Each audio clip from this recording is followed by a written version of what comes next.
আল্লাহর দাসত্ব শুধু পাঁচত্ব সালাত বিষয়টা এমন নয়, আল্লাহর দাসত্ব শুধু রমজান মাসের সিয়াম বিষয়টা এমন নয়, আল্লাহর দাসত্ব শুধু যাকাত বিষয়টা এমন নয়, 24 ঘন্টা আল্লাহর দাসত্ব করতে হবে। আমরা যখন ঘুমাতে যাব ঘুমানোর সময় দোয়া বলতে হবে আল্লাহুম্মা বিসমিকা আমুতু ওয়া আহইয়া, এটা আল্লাহর দাসত্ব। ঘুম থেকে ওঠার সময় বলতে হবে আলহামদুলিল্লাহিল্লাযী আহইয়ানা বা'দা মা আমাতানা ওয়া ইলাইহিন নুশুর, এটা আল্লাহর দাসত্ব। মসজিদে প্রবেশ করার সময় ডান পা দিয়ে দোয়া বলে প্রবেশ করতে হবে, এটা আল্লাহর দাসত্ব।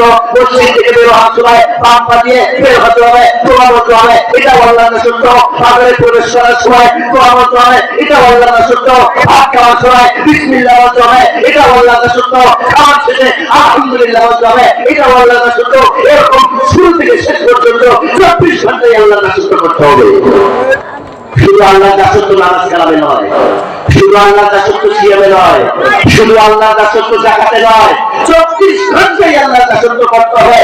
আল্লাহ তাআলা এটাই বলছেন ওয়া খালাকুল জিন্না ওয়াল ইনসা ইল্লা লিয়াবুদুন, আমি মানুষ এবং জিন জাতিকে সৃষ্টি করেছি শুধুমাত্র কেবলমাত্র আমার দাসত্ব করার জন্য।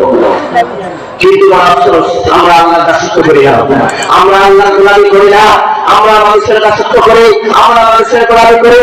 আল্লাহ আমাদের যে জন্য সৃষ্টি করেছেন আমরা সেই আল্লাহর দাসত্ব করি না। এই জন্য আমি আপনাদেরকে অনুরোধ জানাচ্ছি অবশ্যই আপনি আপনার সন্তানকে সর্বোত্তম শ্রেণীতে অর্জন করাবেন, সেটাই হচ্ছে আল কোরআন।